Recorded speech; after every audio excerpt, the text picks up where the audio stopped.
Hello everyone, स्वागत है आपका एक नई वीडियो के साथ। आज की हमारी वीडियो के अंदर हम करेंगे scope and importance of international business operations unit first के मेरे नोट्स जो हमारी पिछली वीडियो थी उसके अंदर हमने स्टडी किया था introduction of international business and advantages of international business. अगर आपने वो वीडियो नहीं देखी है तो उसका लिंक डिस्क्रिप्शन में है, आप लोग जाके चेक कर सकते हैं। और अगर आप चैनल पे नए हैं तो सबसे पहले चैनल को जाके सब्सक्राइब करें, बेल आइकन प्रेस करें for new updates.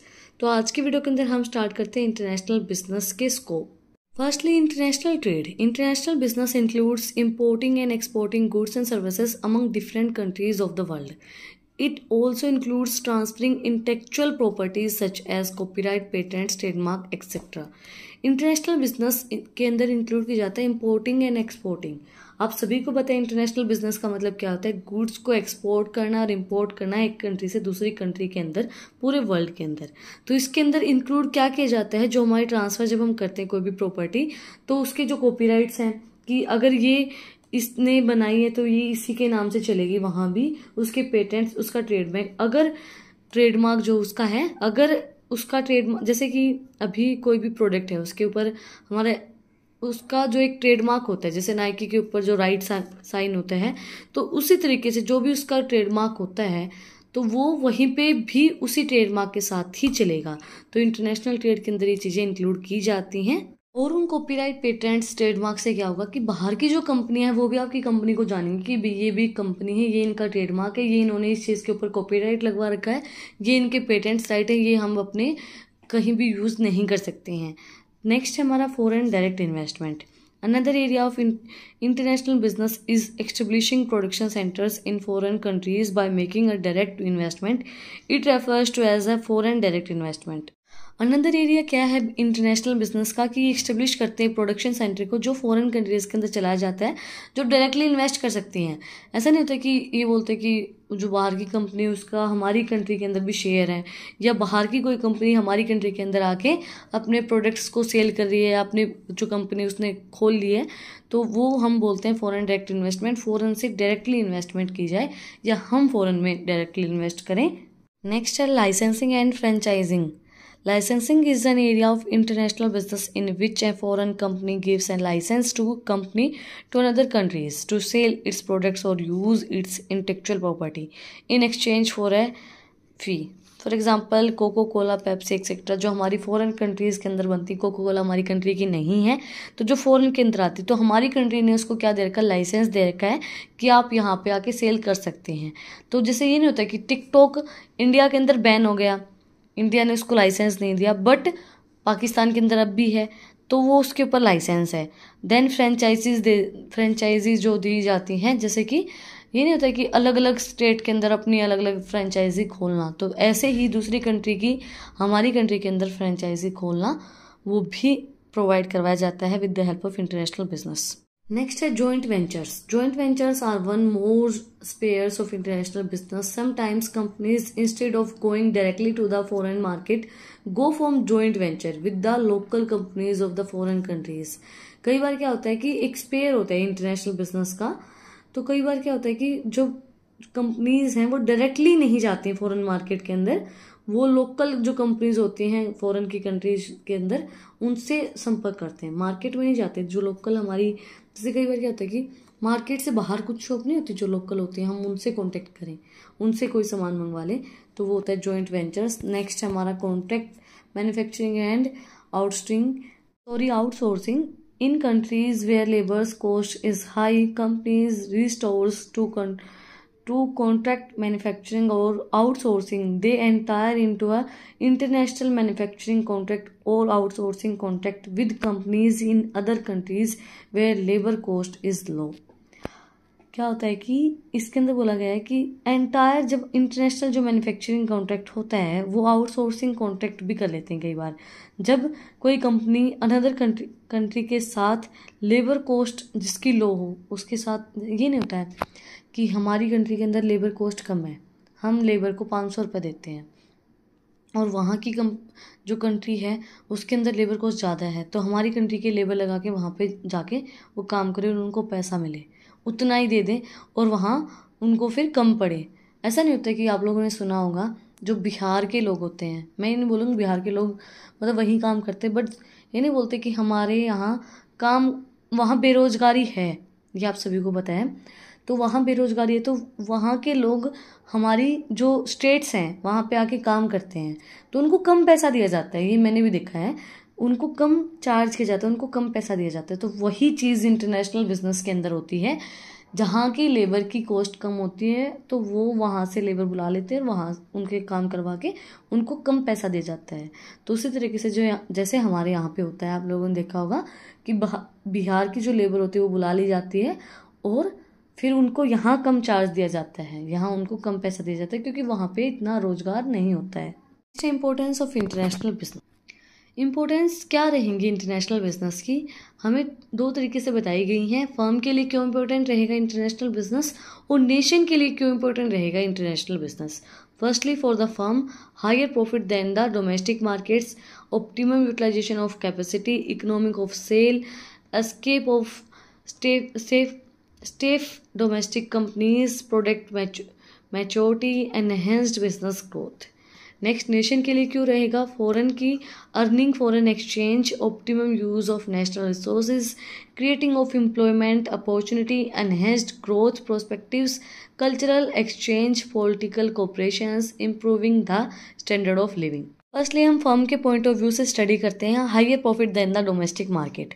Firm can earn higher profit by the selling their products in the countries where the price of the product is higher than the local domestic market. जो local domestic market होती है उससे ज़्यादा हमारी firm का price होता है, उनके प्रोडक्ट का प्राइस होता है जब वो बाहर की कंट्रीज़ के अंदर उन प्रोडक्ट को सेल करती हैं। Then optimum utilization of capacity, where a firm has a production capacity exceeding the demand prevailing in the domestic market, it can go from the international market।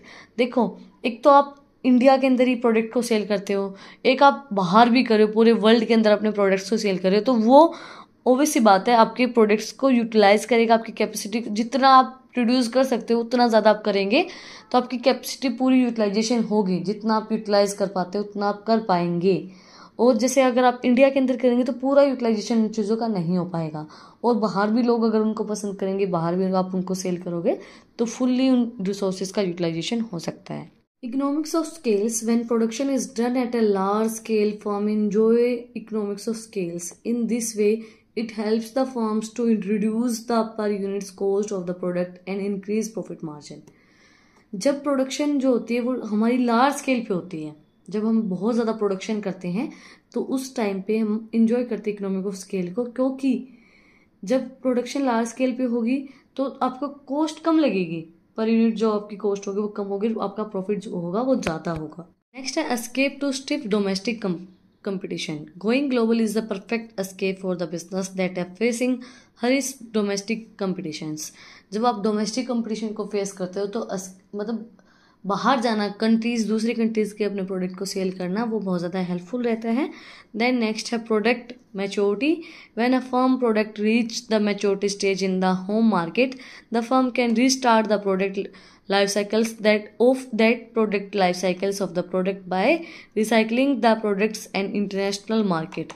जब एक प्रोडक्ट उसकी maturity stage पे आ जाता है, भाई पूरे मार्केट के अंदर वो प्रोडक्ट चल रहा है, सब उसको ले रहे हैं, तो उस टाइम पे आप उस प्रोडक्ट को इंटरनेशनल बिजनेस के अंदर भी उतार सकते हैं, इंटरनेशनल मार्केट के अंदर भी लेके जा सकते हो। Importance for the nation. Nation के लिए क्यों इंपॉर्टेंट रहेगा? Firstly earning foreign exchange. जब हम एक कंट्री से दूसरी कंट्री तक अपने प्रोडक्ट को सेल करेंगे तो हमें फॉरेन की करेंसी मिलेगी, उनकी करेंसी हमारे पास आएगी और हमारी करेंसी उनके पास जाएगी। Foreign when the domestic firms export goods abroad, it gets paid in foreign currency. This is how the international business brings foreign currency into the countries and help to improve foreign exchange reserves। ये चीज़ जो है वो हमें help करेगी कि हमें मिलेगी foreign की करेंसी और हमारी जो फॉरेन रिजर्व्स हैं, फॉरेन एक्सचेंज रिजर्व, उनको इम्प्रूव करने में भी हेल्प करेगी। नेक्स्ट है optimum use of nation resource. The surplus productions after meeting the needs of domestic market can be exported in international market so that there is no wastage of resources. जब हमारी जो needs हैं domestic market की वो complete हो जाते हैं, उसके बाद हम क्या करते हैं, इंटरनेशनल मार्केट के अंदर अपने प्रोडक्ट को ले जाते हैं ताकि वेस्टेज ना हो हमारी रिसोर्सेज की। नेक्स्ट है creating of employment opportunity. International business operation involve numerous peoples to perform these operations effectively and efficiently. It is abused that when a firm does mass productions, it requires plenty of human resources to manufacturing the goods on a large scale and for exporting the extra productions outside the country. जब हम international business करते हैं तो हमें बहुत से लोगों की ज़रूरत होती है, एक मिडिल मैन, होलसेलर, बहुत से लोग होते हैं। तो उसकी वजह से हमारी एम्प्लॉयमेंट अपॉर्चुनिटीज़ लोगों को मिलती हैं और लोग जो है वो बहुत अच्छे से इफेक्टिव वे में एफिशिएंट तरीके से अपने काम को करते हैं। ये अब्यूज़ है कि अगर एक फर्म अपनी प्रोडक्शन करती है तो ह्यूमन रिसोर्सेज की उसको बहुत ज़्यादा ज़रूरत होगी, चीज़ों को मैन्युफैक्चर करने के लिए भी ज़्यादा क्वांटिटी के अंदर और उनको सेल करने के लिए भी बाहर की कंट्रीज़ के अंदर उनको बंदे भी चाहिए होंगे। तो उस वजह से हमारी एम्प्लॉयमेंट को इंक्रीज करेगी वो चीज़। नेक्स्ट है enhanced growth prospectives. The growth of A countries is restricted if the production is done slowly for the domestic consumption.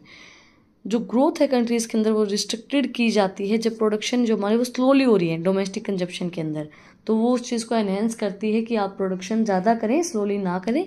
Next है cultural exchange. When people involve in international business belonging to different countries and cultures interact with each other and to create culture awareness and of their cultures and it helps businesses to make product considering the cultures aspect in the particular countries। देखो आप सभी ने reels भी देखी होंगी कि हमारी जो कंट्री है इंडिया जो है वो फॉरेन की जो कल्चर है उसको अपनाने की कोशिश करी। फॉरेनर ड्रेस पहनती हैं, शॉर्ट्स पहनती हैं, बट आपने देखी होगी ये रील कि जो बाहर की जो कंट्रीज़ की जो लेडीज़ हैं वो साड़ियाँ पहन रही हैं, अपने कल्चर को अपना रही हैं, वृंदावन जा रहे हैं, आ रहे हैं लोग यहाँ पे वृंदावन। तो वो चीज़ है, तो कल्चर एक्सचेंज हो रहा है हमारा, हम फॉरेन के अंदर ढल रहे हैं, फॉरेनर हमारे अंदर आ रहे हैं, हो रहा है ना। ये चीज़ आप लोगों ने भी देखी होगी और आप लोग देखते भी होंगे रील्स के अंदर। तो ये चीज़ हो रही है, फॉरेनर हमारी कल्चर के अंदर ढल रहे हैं और हम उनके कल्चर के अंदर ढलते जा रहे हैं। लोग हिंदी बोलना पसंद नहीं करते, वो इंग्लिश में बात करना पसंद करते हैं क्योंकि कल्चर वो बोलते कि बट हमारा जो कल्चर वो हिंदी है। अगर आपको समझ में आ रही है हिंदी भाषा में तो क्यों बोलना है इंग्लिश में? हमारी मातृभाषा हिंदी है तो ज़रूरी है हमें इंग्लिश में बोलना। हमारी हिंदी है तो हम हिंदी बोलते हैं और उन लोगों की इंग्लिश है तो वो इंग्लिश बोलते हैं। किसी की कोई भाषा है वो कोई बोलते हैं, जो भी मतलब उनकी भाषा होती है वो बोलते हैं। नेक्स्ट है हमारा political cooperation. In the present era all countries are economical independent in one another. It help in establishing good relation among the trading companies. हर एक कंट्री अपनी इंडिपेंडेंट है एक दूसरे के साथ, तो उनके साथ अच्छी रिलेशनशिप बनाना ट्रेडिंग कंट्रीज़ के साथ, कंपनीज़ के साथ, तो वो बहुत इजी हो गया है इंटरनेशनल बिजनेस के थ्रू। नेक्स्ट है हमारा last, improving the standard of living. Because of international business peoples are provided with a huge variety of products including domestic as well as international products. अब क्या हो गया है कि हमें अगर कोई प्रोडक्ट यहाँ नहीं मिलता तो हम फ़ॉरेन से मंगवा लेते हैं, बाहर से मंगवा लेते हैं, तो वो हमारे स्टैंडर्ड ऑफ लिविंग को इम्प्रूव कर रहा है। जैसे अभी आपको कोई कार नहीं मिलती है तो आप दुबई से कहीं से मंगवा लेते हैं, तो वो क्या है, इंटरनेशनल बिजनेस है। यहाँ से हमारी चीज़ें जाती हैं, अगर वो उनको नहीं मिलती है तो हमें कोई चीज़ नहीं मिलती तो हम बाहर से मंगवा लेते हैं।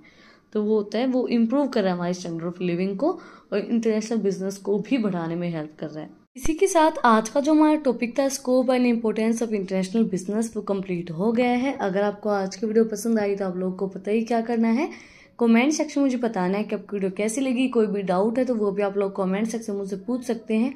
और अगर आपको इन टॉपिक्स की PDF चाहिए तो टेलीग्राम चैनल का लिंक भी डिस्क्रिप्शन में है, आप उसको भी जाके सब्सक्राइब कर सकते हैं। फिर मिलते हैं एक नई वीडियो के साथ, एक नई टॉपिक के साथ। Like, share and subscribe my channel. Thank you for watching my video.